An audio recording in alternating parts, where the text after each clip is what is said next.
还记得周周吗？那个只有3到4岁智力却被誉为天才指挥的周周，如今怎么样了？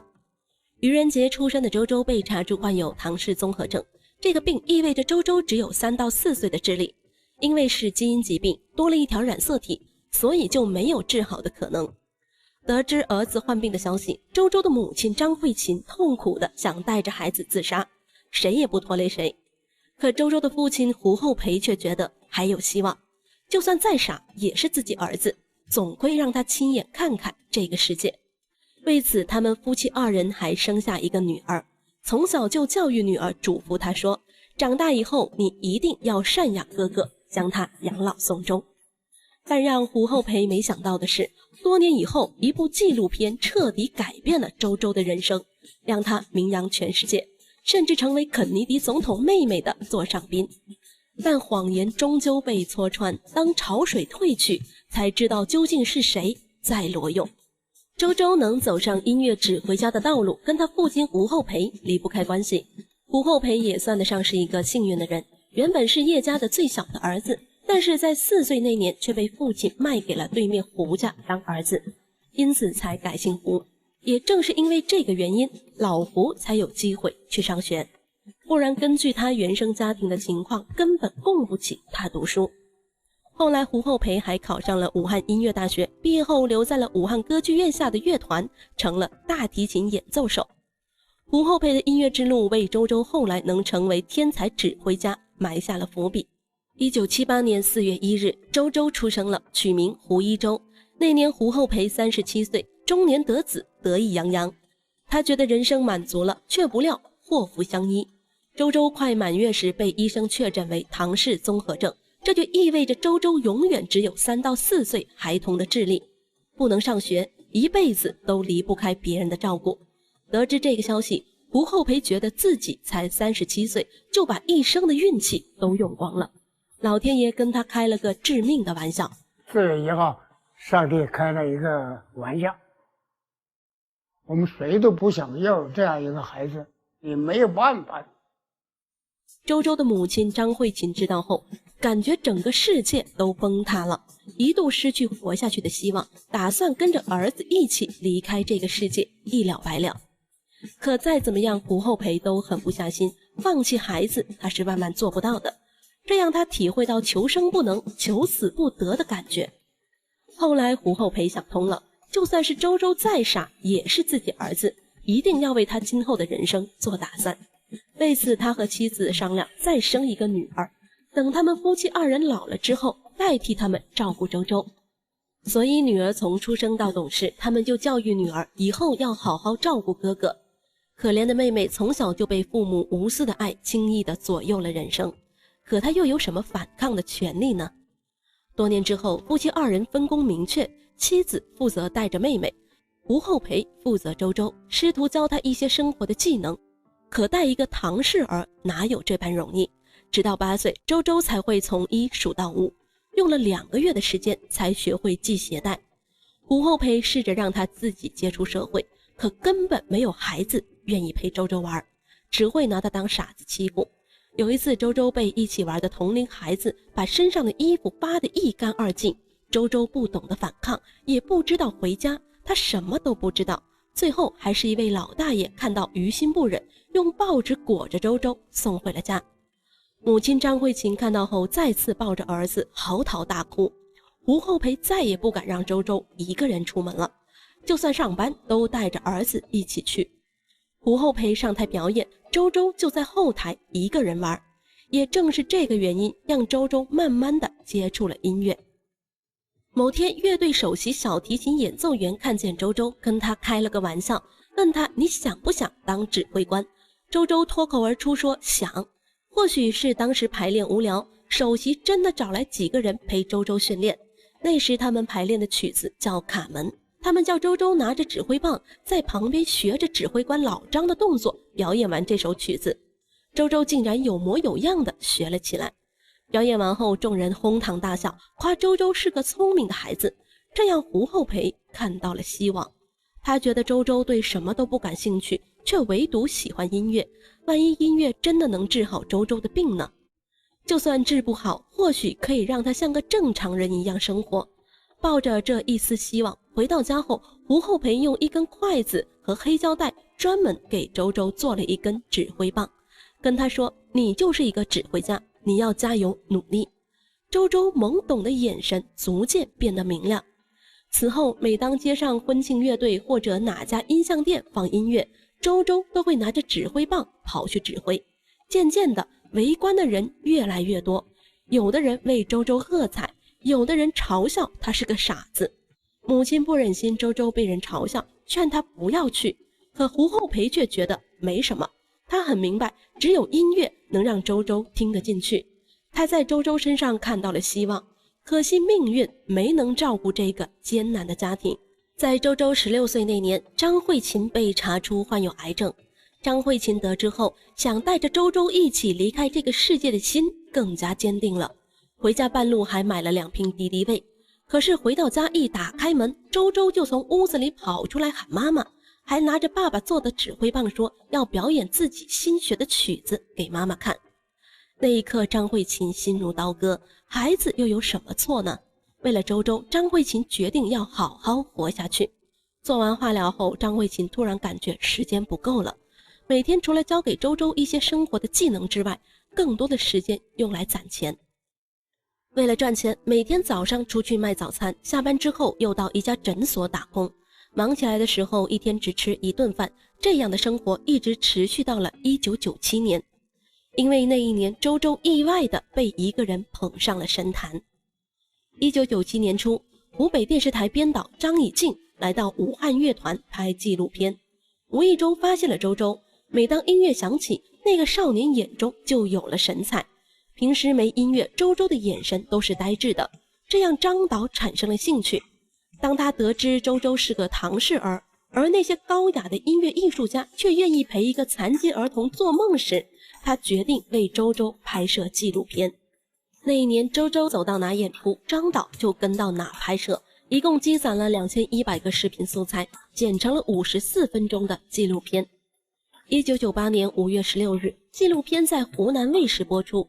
那时的周周已经19岁了，但外形依旧是个孩子模样，稚嫩的脸庞让人看不出他与19岁沾边，智商只有几岁。有人问他一些简单的问题，他都无法回答得上。请你回答我一点问题好不好？好，不知道不要紧，你告诉我，你说我不知道，好不好？懂了吗？啊，你告诉我。不知道。我还没问你呢。钟表有什么用处啊？钟表。不知道。不知道，想一想。钟看钟。钟看钟。球是什么形状的？足球。球是什么形状？篮球。我不知道，我不是不行。你过过国庆节没有？没有。没有。不过整个纪录片最动人心弦的不是周周指挥乐团，而是胡厚培训斥周周的模样。相信了是不是？有问题了？开动！不能动！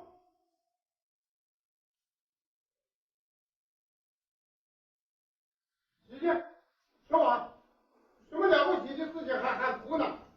回去。一直以来，胡厚培从来没有放弃过培养周周做一些力所能及的家务，比如洗碗，但是每次周周都不愿意。这时老胡就会拿出严厉的一面。其实人们只看到老胡严厉或者不耐烦的一面，而最悲哀的是，只有老胡知道劳动是周周日后活下去的必要技能。他一生都在跟时间赛跑，一直都有紧迫的危机感。他不知道等自己老了动不了了，到那时候周周怎么样活下去。每次想到这里，眼眶都不自觉地湿润了起来。所以当初答应张以静拍摄这个纪录片也是这个原因，希望更多的人来关心残疾人的生活。老胡的初衷很简单，但是后来事情的发展却出乎他的意料。周周意外的火了，被冠上天才指挥家的名头，火遍全国，走向世界。国外电视台德国与法国相继播出周周的纪录片，法国专门请来乐队邀请周周去法国演出，还曾被中央领导人接见，与施瓦辛格、刘德华等名人同台。当时有周周演出的地方，媒体几乎都将灯光给了他。胡厚培则带着周周走遍全国每一片土地，一年的演出高达168场。很多唐氏儿家长看到周周的例子后，似乎觉得找到了救星，纷纷给胡厚培写信，甚至上门拜访，希望能给自己孩子一个光明的未来。但悲哀的是，只有胡厚培知道，周周从来都不是什么天才，连正常人都算不上。周周会的只是模仿，他连谱子是什么都不知道，更别说能看懂了。可老胡却一直不忍心拆穿这个谎言，他没机会说，也不想破坏那个氛围。胡厚培一直在等一个人出来能够拆穿这个谎言，这一等就等了24年。周周一直被天才的名头禁锢，但终究还是败给了时间。2006年，周周的母亲因乳腺癌去世了。也正是这一年，大众的热情消退，媒体也不再宣传，周周的指挥生涯直接滑落谷底，一年的演出从100多场降到了10几场，甚至不足10场。而当时胡厚培也80多岁了，带着周周辗转各地找乐团演出，此时他才发现乐团也变了味。有的商家叫他们出演，干脆只放 CD， 让周周上台表演。每次演出，主持人都要讲周周的悲惨身世，光是他母亲去世就讲了10几次。每次听到妈妈的消息，周周还是会哭，然后主持人就趁热打铁，让他唱一首《世上只有妈妈好》。24年来，周周演出的收入都花在母亲治病和买房上了，老胡的退休金都给了女儿女婿，希望自己走后女儿能接下照顾周周的重担。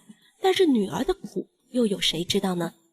当年胡厚培一直忙着周周的事儿，女儿一直没时间管，导致女儿只能读到了高中，还未能上到大学。现在想来，老胡一直觉得愧对女儿，虽然女儿从来没有说过一句抱怨的话，但是心里的埋怨胡厚培一直知道。有次媒体因为周周想采访他时都被拒绝了，不过妹妹对哥哥还算不错，就是管教周周时就像管教自己6、7岁的孩子。习惯了掌声的周周自然不喜欢跟妹妹生活，老胡当初让女儿照顾哥哥的计划也落空了一半。况且他现在也觉得女儿该有自己的人生，太多的奢求并不妥当。当初周周红极一时，也不是没有人劝老胡给周周找个儿媳妇儿，但是都被他拒绝了。他说自己也是有儿有女的人，谁又愿意把女儿嫁给一个智力有残缺的人呢？哪怕是成了，勉强得来的结果也未必是好的。让胡厚培痛心的是，2016年周周被确诊肺癌，本就艰难的残破家庭又雪上加霜。胡厚培以为儿子会走上妻子的老路，化疗做了，钱也花了，人却没了，所以他给儿子做了保守的中医治疗。幸运的是，周周的病却奇迹的好了。胡厚培觉得这是老天给唐氏儿的礼物，正是周周那种不害怕、什么都不知道的心态，对治病起了不可忽视的作用。此次过后，胡厚培的心态和观念也有了新的变化，他不再执着于让周周重回舞台，而是给周周认了个干爹，叫梁红旗，是一家民营医院的老板。不仅给胡厚培治疗腿病，胡厚培提出等自己100年之后要他帮忙照顾周周，梁红旗竟然也答应了。得知周周的故事之后，决定帮助他们，给他们提供住房，这结果自然是好的。但是胡厚培觉得一味地接受别人的馈赠也让他心里不安，所以他给自己定下活到90岁的目标，能多陪儿子1年是1年，直到生命的最后一刻，只希望周周能快乐地活着。胡厚培的爱很自私，却也是个值得敬重的父亲。如今的周周已经40多岁了，智力依旧还是3、4岁的状态。他没有跟父亲和妹妹一起生活，而是在乡下和残疾人艺术团过着集体生活。在这里，周周似乎还能找到当初在舞台时做指挥家的感觉，感觉自己依旧是舞台的那个老大。一群残疾人中间呢，他是老大，是吧？在我们一群健全人中间呢，他找不到自信。